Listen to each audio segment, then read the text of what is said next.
There is a considerable risk of damaging the display during this repair. If you're not an experienced technician proficient in the removal of Galaxy AMOLEDs, then you may want to contact a professional to perform this repair for you. The adhesive on this model is very strong.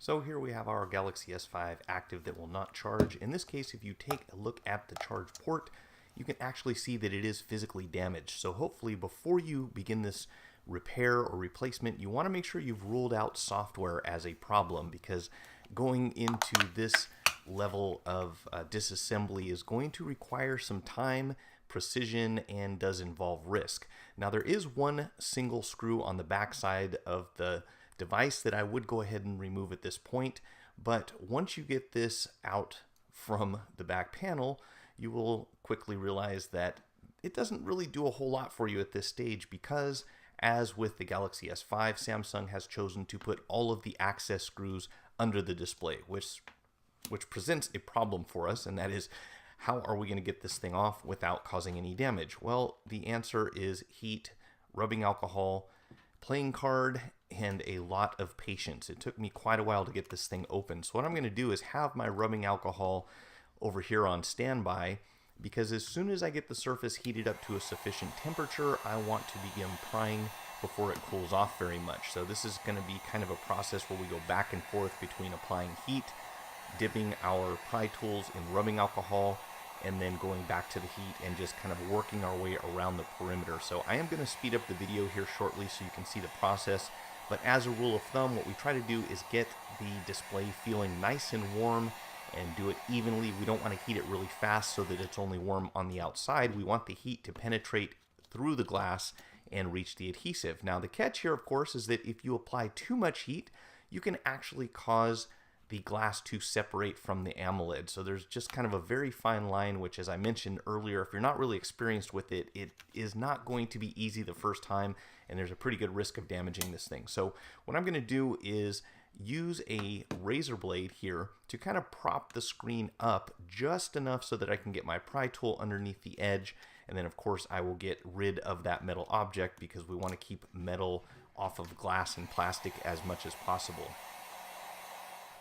Now on this particular phone, I found that after trying a few different areas, down here at the bottom just below the buttons seem to be the best place to go in. Now the problem, of course, is that you have a very thin strip of glass that goes right along the bottom there, so that's going to be very fragile. You want to be really careful about lifting up on that, and when you do, we want to get something very thin underneath there as soon as possible. So this is, once again, my waterproof or water-resistant playing card dipped in rubbing alcohol, and I've just kind of propped up the bottom just a tiny bit. Remember, if you put too much stress on that glass, it's going to crack, and then we're in the same situation where we will probably have to replace the screen. To put this into perspective, I spent more than a good 30 minutes just for this process, getting around the edges. Probably could have done it a little faster, but again, I wanted to make sure that I didn't break the screen. Really don't want to have to replace that unless I have to, so I am going to speed this up quite a bit so you can kind of see the process. I don't want this video to be too long, but hopefully you'll get the idea here. And you'll see that I'm using multiple cards along the edges here just kind of as placeholders, because what happens with this adhesive is as you're working your way around, the other parts, if you allow them to come back into contact with the frame, they will stick again, so you'll have to do your work over and over. Keep in mind that while you're prying around the edges, you don't want to go any further than that painted strip that goes down the side. If you do, it's possible to go between the glass and the AMOLED, which of course is going to be another deal breaker on this one. So I'm just kind of using the painted surface of the glass as a guide so I'll know how far I can go in from the edge. Also at this point, I want to start adding some heat inside of the battery compartment. We don't really want to aim towards the logic board, but there is some adhesive behind the screen, kind of in the middle area, and we need to start getting that warmed up so that we'll be able to pry underneath it. Now here you'll see I'm also continuing to add heat and just very gently pulling forward on the glass to see if I'll be able to get underneath the display, because ultimately we're going to have to start prying under the AMOLED, And again, I can't stress enough, you have to be very careful not to split between the AMOLED and the glass. So this is where it gets a little sketchy if it wasn't already, and that is getting this card to go down underneath the entire display. You want to make sure that it doesn't go under the glass, because once you separate the glass from the AMOLED, you've pretty much got to disassemble this thing, take the whole display off, and re-glue the glass. So it's a huge amount of labor that would have to go in afterwards in order to get this to look decent again. So I'm going to go down the edges a few more times, make sure that that adhesive is not holding, and then I'm going to pry very gently underneath the AMOLED. And keep in mind also, at the upper end of this phone you have some cables that you have to watch out for. So you'll want to have your at least an image of a display nearby so that you can get an idea of what those cables look like behind the screen. If you go too high, you're going to cut through them, and just a tiny nick is all it takes to make either the display or the touchscreen stop working completely.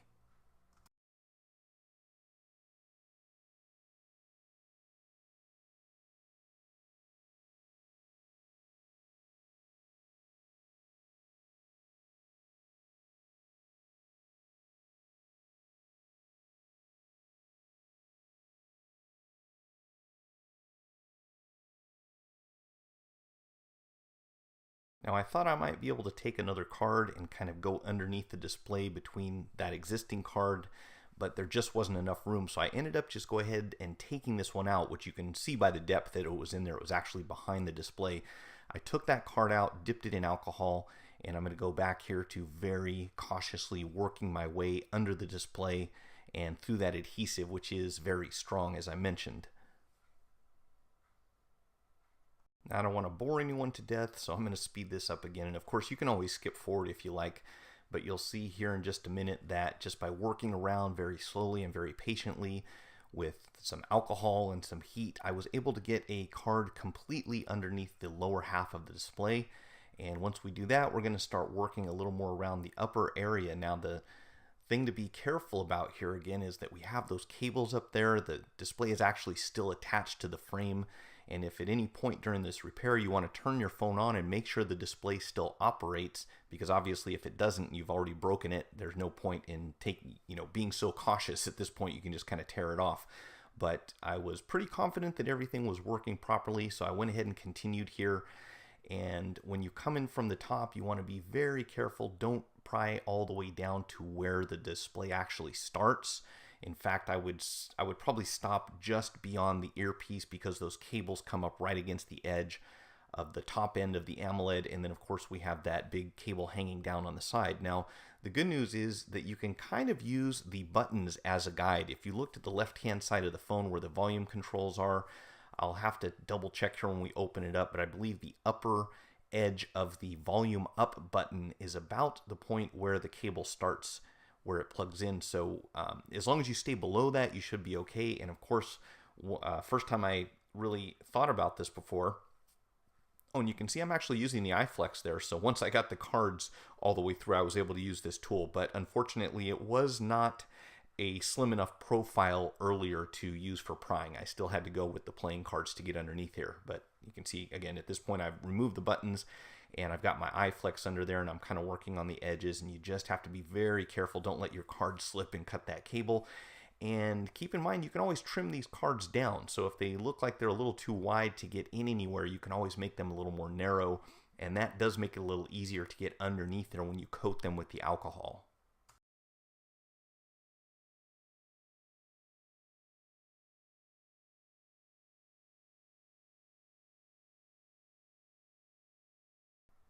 I do want to point out here that I was being a bit overly cautious. I didn't pry up as far as I should have here, and you can see that I'm kind of down in the area of where the volume down button is. And had I gone a little higher than that, which I had some extra space in there, that would have made this repair a lot faster. So again, once this phone is actually open and you can get a look at exactly where that cable is, you'll be able to judge looking at the buttons by looking at the buttons, you'll be able to judge how far you can go up right here with these cards. And when you know exactly where that spot is, you can cut through all of the adhesive, and that'll kind of cut down on the time that you have to spend getting this thing opened up.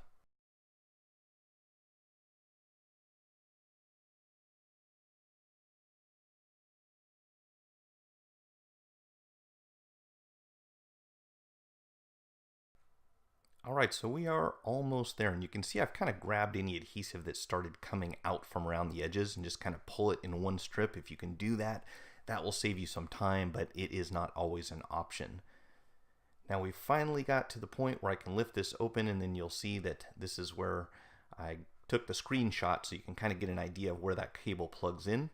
And of course the first thing I want to do here is go ahead and get my battery, and there's a good shot also. In fact, I'll take a screenshot of that right now. This is also the point where I want to plug in my battery, turn on the phone, and make sure that everything is actually still working. And there we have our display. So once this powers up, I'll go ahead and test the touchscreen, and as long as that's good to go, we can move on to the next step. There are 14 access screws that you will have to remove from this metal panel in order to get it separated from the rest of the device. So go ahead and make sure that you have all of these removed before you proceed. Once we've got all of those screws out, you can very carefully pry this thing out of the frame. Now, this is going to be very similar to the Galaxy S5. Unfortunately, it will kind of sound like you're breaking it as you're pulling these two things apart because the clips on the inside are so strong. So the thing to remember here is that you don't want to dig in very deep. You don't want to push your pry tool inside to where it's going to damage anything inside, behind that panel. But we do need to get under the edge so that we can get some leverage to kind of lift it up. So I like to look for the areas that offer the least resistance. And then of course, once you got it partially popped out at one end like this, you can kind of just continue along and pull it away from the frame. So it's a little hard to describe, but if you watch what I'm doing here, you just kind of get in here, very gently lift up, and when you hear it pop, then you can usually kind of get a hold of it and pull the two apart. Just make sure you don't stab down in there and cut into any of the components that are behind that. Now, as this comes apart, you may see some little plastic pieces fall off. I wanted to show you where this one goes in case you happen to lose it like I did, so that you know exactly where it's supposed to sit. This is the LED notification cover, and it's not super important, but it does make the LED look nice when it lights up, and it doesn't look all rough and have funny shadows on it. So once we have that separated, now we get to even some more fun. So we've got an antenna wire and our original charge port plugged into the logic board down here at the bottom. You want to go ahead and make sure to unplug those.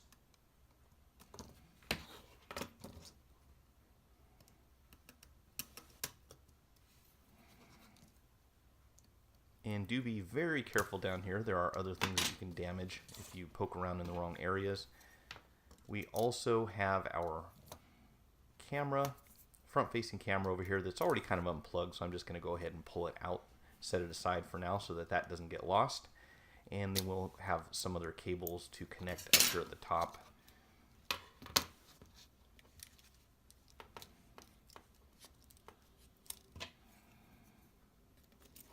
And from here you can kind of lift the board up from the bottom end and just slide it out like that, and we will set that aside. Now, to get this charge port out of the frame, it's very interesting. It's actually in between two pieces that are glued together. So we're going to have to do some more prying to separate this so that we can access the charge port. It's a very interesting design, and obviously they had water resistance in mind when they put this thing together, but it certainly does not make this repair any easier. If you take a look right here on the seam, you can very carefully go between these two, and the glue, at least on this one, wasn't particularly strong. I've been told that some of them are very difficult to get through. This one I didn't have too tough of a time with once I got my pry tool in between those two pieces. And you don't really have to take the whole frame off. If you feel better doing it that way, you're obviously welcome to, but in another video that I watched, the person who made one of the very few Galaxy S5 repair videos that I've seen for the charge port, he stated that you could just kind of pull this thing back and not completely remove the whole panel, and I found that that worked just fine for me.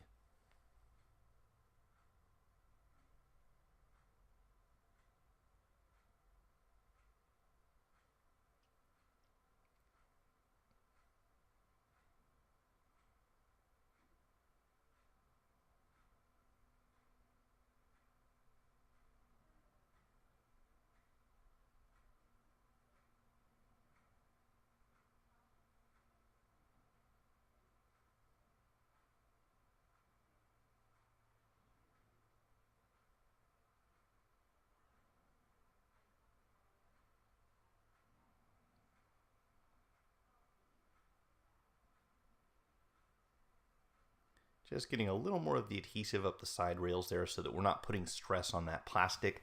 And from here you can actually lift this up and you'll be able to see the screws, yes, even more screws, that are hidden behind this panel. So we'll go ahead and take those out.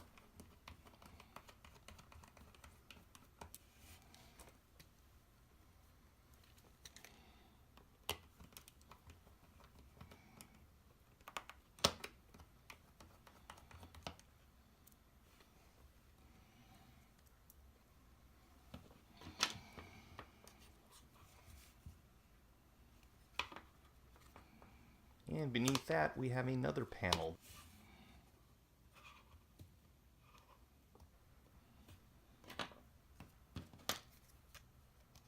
You just have to figure out exactly which two areas to go between.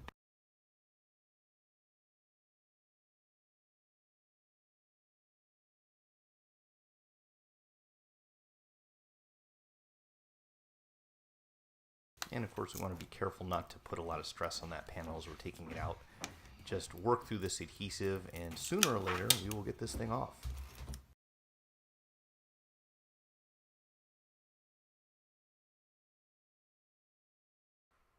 So there's the piece that just came out. And if you take a look inside now, you will see that there is yet another panel that needs to be removed. This one, not much holding it in place though. In fact, if you just turn the phone upside down, it will probably fall out.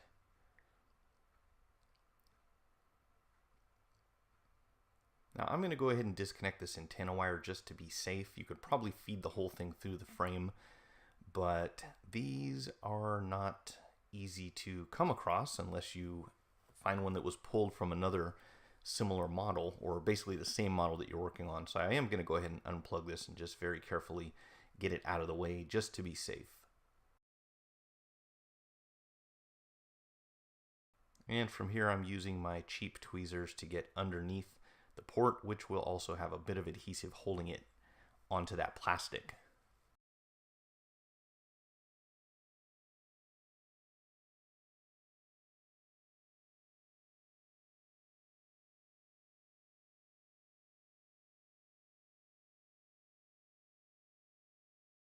So we'll get underneath this flex cable and just kind of lift it, and it's going to feed the connector through the frame. So you want to keep in mind the positioning of this thing so that when we go back to put it together, we'll know exactly where that goes.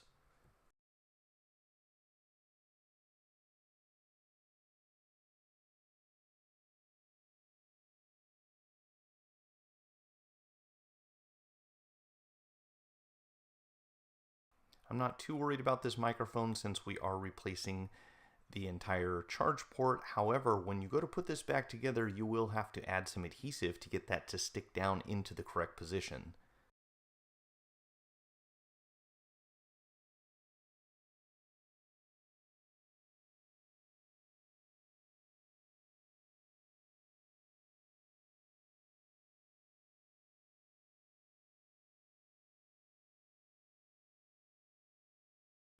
And finally, we have our old charge port separated from the phone.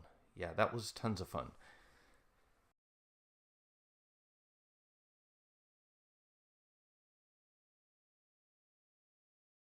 Now, one thing I'm going to do with this new charge port is add some double-sided adhesive tape right around where the microphone is. Make sure you don't block that little hole though. If you do, you won't have any sound coming in, but we want to make sure that that doesn't shift around on the inside of the phone once we get it put back together. From here, I'll go ahead and get my antenna into place, and then we're going to thread this thing back in, and most of this procedure is the reverse of the disassembly, but I will go ahead and leave the camera rolling so you can see the process just in case you have any questions as to where things go.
After you get the antenna wire connected, make sure that the wire goes down into that small channel that is built to accommodate it. If you don't, there's a good chance that you'll end up pinching the wire, and that will, of course, cause some problems.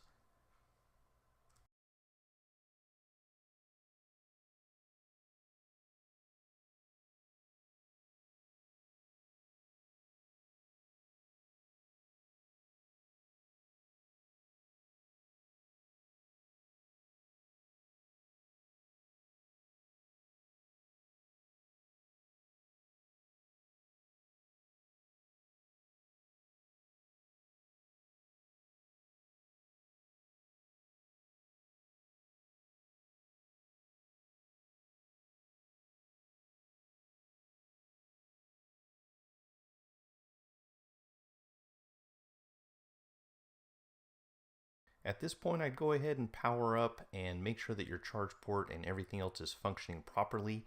If it is, we'll set the display aside for the moment and put some fresh adhesive down. So I'll have all the links to the tools and the supplies that you'll need to perform this repair down in the video description. And of course, if you have any questions, do feel free to post a comment. And hopefully your repair goes well. Oh, and whatever you do, when you put it back together, make sure that you put the home buttons back into position before you apply the adhesive.